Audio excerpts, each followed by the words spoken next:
Why do you think it matters that we have Indigenous people here in the Parliament kind of pushing these issues along? Do you think this is important, and why?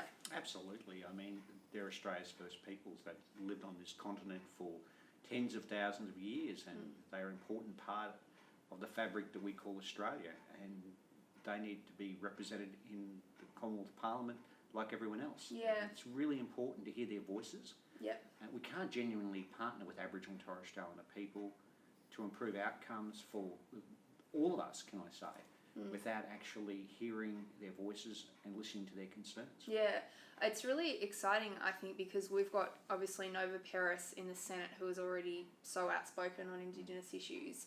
We've got Linda Burney coming into the lower house, I hope. Yes. Yeah. And now Pat Dodson. So what do you think is going to be different, having three genuine Indigenous community leaders on our side of politics elevating these issues? Well, Nova's a national figure, a Yeah. sporting champion, a great advocate for the Northern Territory.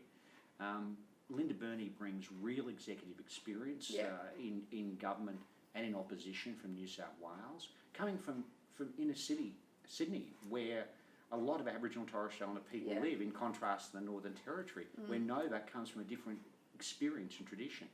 And then we've got the father of reconciliation, Professor Pat Dodson, a highly respected Indigenous man who's been leading voice for reconciliation in this country for decades. So this is a wonderful thing for the Parliament, and I'm so excited. I think it's fantastic. Yeah, I think it's great too. I can't wait to be in the caucus, as I hope we all win our seats back, but be in the caucus in the next term and be challenged by those people and to have their experiences and their interactions with Aboriginal people right there in the room with us. It's going to be great. Can you talk to us about how Labor would do things differently?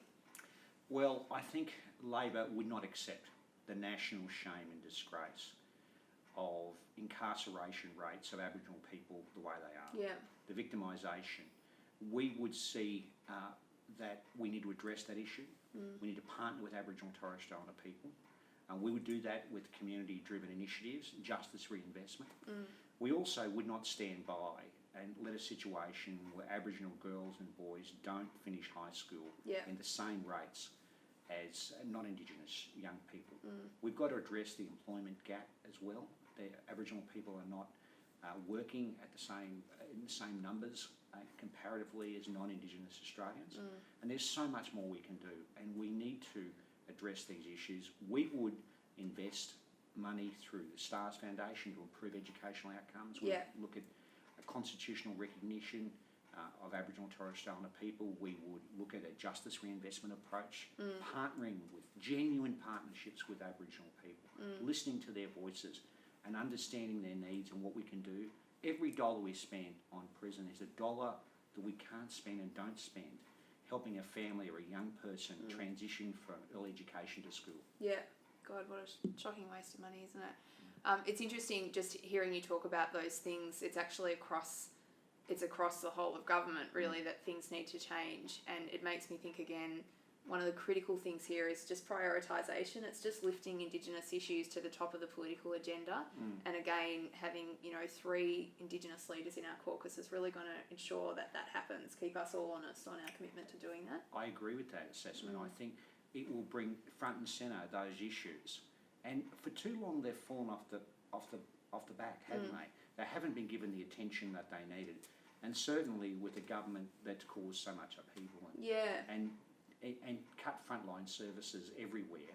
We've got to bring it back front and centre. I mean, if Australia's for all of us, it's got to include everyone. And I'm really optimistic about one thing, Claire. Tell me. I'm really optimistic about the fact that more people in Australia are accepting, understanding and appreciating Aboriginal language and culture and the importance of reconciliation. We saw that in the most recent Reconciliation Australia report, where Australians overwhelmingly want to learn about, accept and understand and value that they're our land, it's our languages. We've got to accept them and we've got to understand and appreciate them. We cannot go forward as a country. So I think I'm optimistic also about constitutional recognition. Yeah, good. I think that's really important because we don't lose more than 200 years of non-Indigenous history. We gain 40,000 years or more of Indigenous history. And why shouldn't the nation's founding document, why shouldn't it actually recognise the land, the language, the culture, the stewardship and custodianship of these land and waters. Why shouldn't it? And why shouldn't real and substantive change be in our constitution to protect Aboriginal and Torres Strait Islander people from the discriminatory policies that they've experienced in the past? Terrific. Great. Well, it's so great to talk to you, Shayne, and just hear your passion and hear your optimism. And I think both of us, any Australian who's watched Aboriginal affairs over a long period of time, we've seen things be different. We've seen things on the up and we've seen things improving, and that's not where we are right now. But I know that there are lots of people on our side of politics with a real commitment to changing that, and you're one of them. Thank you. So thanks for being with us today. It's great to be with you. Lovely.